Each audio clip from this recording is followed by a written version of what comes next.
Kitabxanalar cəmiyyətin intellektual inkişafına xidmət eləyir. Həmçinin ona müraciət edən şəxslərə dərsliklərlə, müxtəlif mövzularda araşdırma materialları təqdim eləyir. Eyni zamanda tarixi kitabların və arxiv sənədlərin saxlanması, qorunması ilə məşğuldur. Azərbaycan Milli Elmlər Akademiyasının 100 yaşlı mərkəzi elmi kitabxanası bu tarixiliklə müasirliyi necə bir arada tuta bilir? Çox sağ olun, təşəkkür edirəm sualınıza görə. Deməli, bildiyimiz kimi bizim mərkəzi elmi kitabxana elə adından da bəlli olduğu kimi elmi kitabxanadır. Xüsusən bizdə elmi kitablar daha çoxdur. Və biz də əsasən elm camiyyəsinə xidmət edirik. Yəni doktorant, dissertant, magistr, tələbə və yaxud da elmi tədqiqatçılar. O baxımdan bizim zəngin fondumuz var, kitab fondumuz var. Hətta dərsliklərimiz də çoxdur və o 100 yaşlı kitabxana 100 ildir.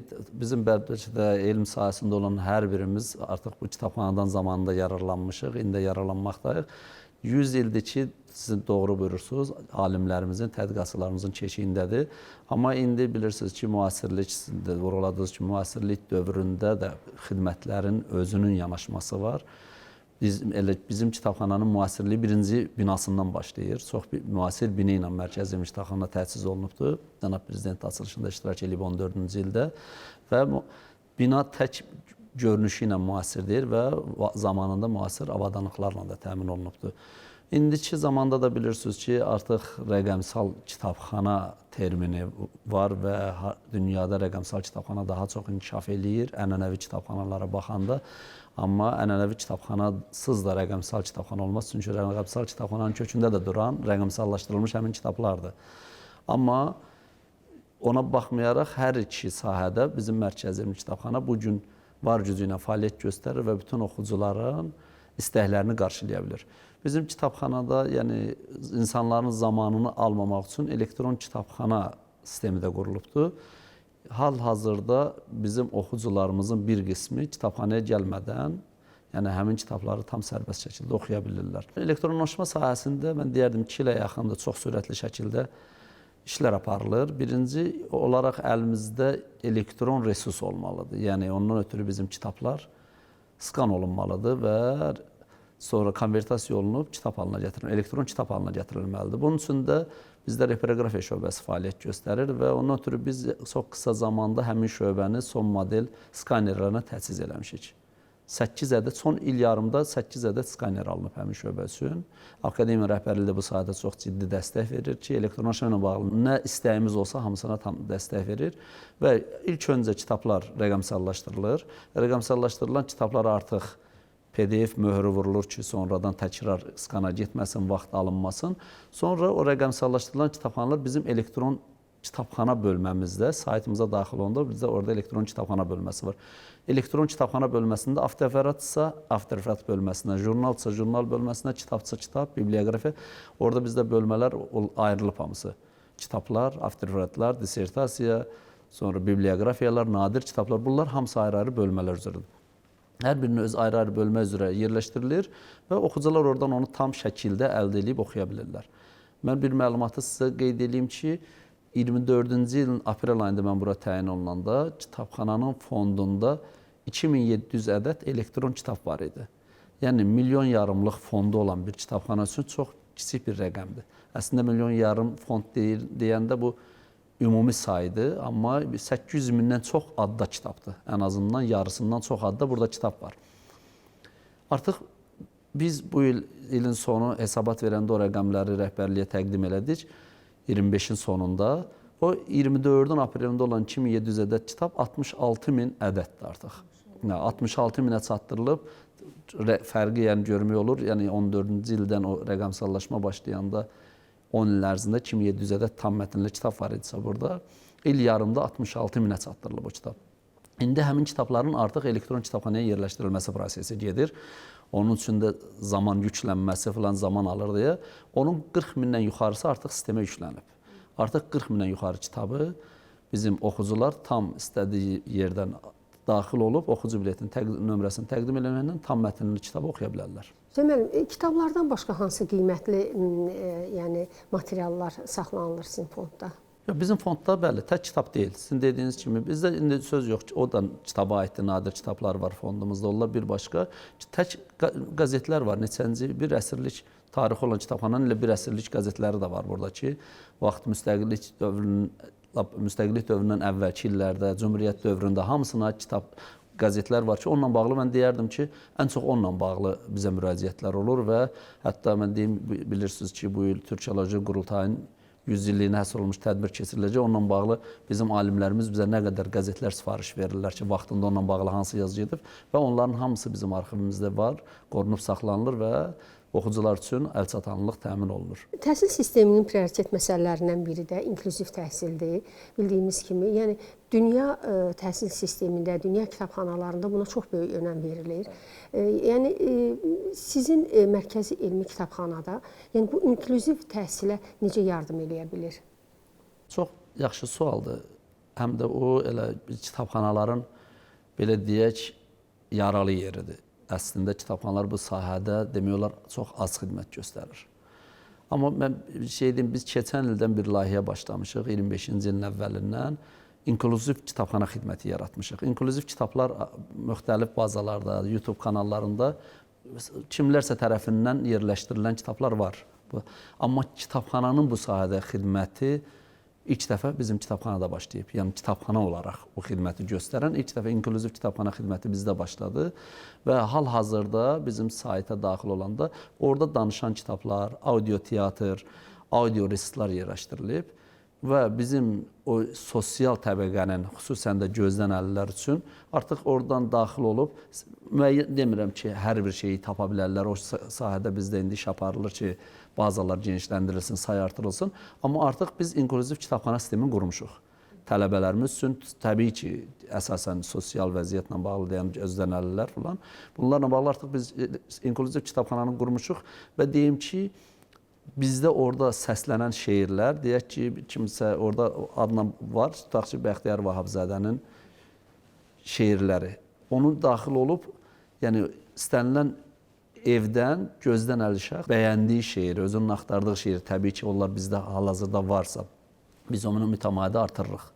Yəni başlamışıq, əsas sistemi qurmaqdır. Ondan sonra artıq texniki tərəfi qalır, saylarını artırmaq. Artıq bu bizdə fəaliyyət göstərir və mən onu da qeyd edim ki, orada səsləndirilən bütün kitablar Mərkəzi Elmi Kitabxananın könüllüləri tərəfindən səsləndirilir. Yəni bizdə könüllülər bilirsiniz ki, akademiya sistemində ilk dəfə olaraq Mərkəzi Elmi Kitabxanada könüllü fəaliyyəti başlayıbdır. Artıq dünən elə bu zalda 3-cü könüllülərlə vidalaşdıq və o könüllülərin içərisində səsi uyğun olanlardan biz seçirik. Bizim özümüzün bir qurğumuz var onunla bağlı. Onlar növbəli şəkildə orada şeirlər səsləndirirlər və biz onların səslərini yerləşdiririk bizim kitabxananın inklüziv bölməsinə. Və indi qeyd edim ki, bu il nəzərdə tuturuq ki, səsləndirmək üçün biz cihazın sayını artıraq. Çünki o sürəti artırmaq lazım, sayı artırmaq lazımdır. Bir yeni cihazlar alsaq, onunla bağlı düşünmüşük ki, ayrıca bir könüllülük hərəkatı elan eləyək. Yəni biri var, biz ümumi kitabxanaçılıq sahəsində könüllü hərəkatı elan eləyirik. Onlar gəlir kitabxanaçı öyrənir, reproqrafiyada, biblioqrafiya, digər şöbələrdə, fondlarda gedirlər, təlim keçirirlər. İçindən səsi yaxşı olanın 1-2 saat vaxtını alıb onu səsləndirir. Amma əgər belə olan təqdirdə biz bu Türkiyənin Milli Kitabxanasında belə bir şey mən görmüşdüm səfər zamanı.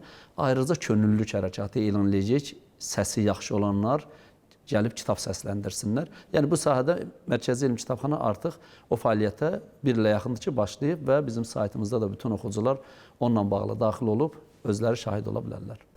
Hüseyn müəllim, Mərkəzi Elmi Kitabxana beynəlxalq əlaqələrini necə qurur? Yəni Azərbaycan alimlərinin, yəni elmi əsərləri, Azərbaycan ədiblərinin əsərləri, yəni beynəlxalq kitabxanalara, beynəlxalq ölkələrin kitabxanalarına ayaq aça bilirmi, yol aça bilirmi? Yaxşı sualdır və dövrün sualıdır. Biz düşünürük ki, bəzən elə kitab yazıldı, qoyuldu kitabxanaya, kimsə gəlib onu oxudu, bu yetərlidir. Amma çox yaxşı tərəf olar ki, bu bizim müəlliflərin kitabları ölkə hüdudlarına çıxsın. Birinci beynəlxalq əlaqələrdən deyim ki, bizim çox böyük beynəlxalq əlaqələrimiz var və 300-ə yaxın bazalara tam giriş var bizim kitabxanadan. Ondan əlavə də ADA Universiteti, Onlara buradan minnətdarlığımı bildirirəm ki, Ağdam Universitetinin nə qədər kitabxanalara üzvlüyü varsa, o universitet də bizim kitabxana üçün onu açıq edibdir. Yəni bizim elektron oxu zallarımızda Ağdam Universitetinin üzv olduğu dünyanın bütün kitabxanalarını bizdən oxumaq olur. Tam təmənnasız bizim bütün oxucular üçün onu açıq ediblər. Sonra Sinop Universitetinin kitabxanası tam açıqdır. Sonra dünya kitabxanalarına giriş tam açıqdır bizdən və müxtəlif bazalar da var. EBSCO-nun bazası, dissertasiya bazası var, jurnallar zalı var. Hamısına giriş bizdən açıq olunubdur. Amma bir məsələ var ki, bizim alimlərin kitabları. Bizim alimlərin kitabları üçün xaricdən onu bizim kitabxanaya kimlər daxil olur, nə qədər oxucumuz var ki, o daxil ola və sonra bizim alimlərin kitabını orada tapa oxuya. Bu biraz elə bir məsələdir ki, onlar hələ bilməlidir bizdə hansı kitab yazılıb ki, girim onu oxuyum. Amma biz başqa bir layihəyə bu yaxında başlanğıc verdik və mən Türkiyədə bu yaxında səfərdə olanda hiperkitab deyilən böyük bir baza var Türkiyədə. 30 mindən çox elmi kitab var orada. Çox vacib kitablardır. Tibb sahəsində, biologiya sahəsində, ədəbiyyat sahəsində ən vacib kitablar orada yerləşir və həmin hiperkitaba dünyanın 190-a yaxın universiteti üzv olub.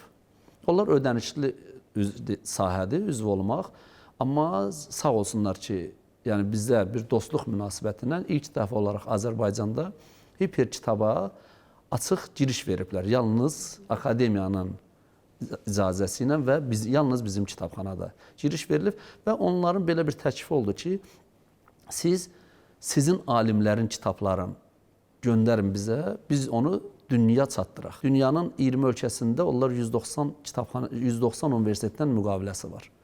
Təsvir edin ki, yəni ora göndərdiyimiz kitablar dünyanın 20 ölkəsində 190 universitetində oxunacaq. Yəni onlar hiperkitab bazasına daxil olanda orada Azərbaycan kitabını da görəcək və axtarış verən vaxtı onu oxuyacaq. Biz də bunu çox böyük razılıqla qarşıladıq və mən dərhal gələn kimi onunla bağlı göstəriş verdim ki, hansı müəlliflər öz kitabını o bazaya göndərilməsinə icazə verirsə. Bəzən müəllif var ki, o kitabının elektron variantının elektron bazaya yerləşməsinə icazə vermir. Yəni müəllifin haqqıdır, müəllif müqaviləsi var. Orada qol çəkirsə ki, mən kitabımın yayımlanmağına razıyam. Bəzən elə kitab var, müəllif var deyir, mən onu biznes məqsədi ilə etmişəm. Onu siz yayımladınız, bunun alıcısı olmayacaq. Amma elə bir müəlliflər çox azdır. Amma kimlər ki razılaşıblar ki, kimlərin ki müəllif müqaviləsində qol çəkiblər ki, mən kitabın açıq yayımlasına icazə verirəm. İlk olaraq bu il üçün, 26-cı il üçün hiperkitabla mən razılaşmışam ki, bu il bizim 1000 kitabı onlar yayımlayacaq. 1000 dənə kitabımız onların o 30 min kitabının üzərinə daxil olacaq və bütün dünyada onu oxuyacaqlar. Artıq qeyd edə bilərəm ki, ilkin olaraq 200 kitab artıq onlara göndərilib və bununla bağlı böyük iş görülür. Şimdi mənim 2026-cı il, yəni yenicə başlayıb, hələ ikinci ayındayıq. Bax, bu il hansı planlarınız var, hansı işləri görmək fikrindəsiniz? Düzü planımız çoxdur. Akademiya rəhbərliyi də bizim qarşımıza çox tələblər qoyubdur. Xüsusən elektronlaşma ilə bağlı. İndi ənənəvi ilə bağlı tutaq ki, biz hansı yeniliyi edə bilərik ki, kitabdır, artıq rəfdədir, gəlib kataloqdan axtarıb götürürlər. Amma biz bilirsiniz, yəqin məlumatınız olardı mətbuatdan, biz keçən il burada kitabxanada o kitabların elektron axtarış sistemini yaratdıq. Yəni oxucu bizdə daxil olurdu, aşağıda qeydiyyatdan keçib qalxırdı 3-cü mərtəbəyə, sifariş verirdi ki, falan adlı falan müəllifin kitabını istəyirəm. Baxırdılar ki, o kitab bizdə yoxdur. Oxucu təzədən kör peşman qayıdırdı geri ki, mən üzv oldum, qalxdım yuxarı, zamanım getdi. Biz onu bu keçən il sentyabr ayında təqdim elədik ictimaiyyətə. Bizdə info köşklər qurulaşdırdıq birinci mərtəbədə və indi oxucu gəlir, orada xidmətdə oturan xanımlar onlara kömək eləyir birinci, ilk dəfə olanda ki, bilsinlər.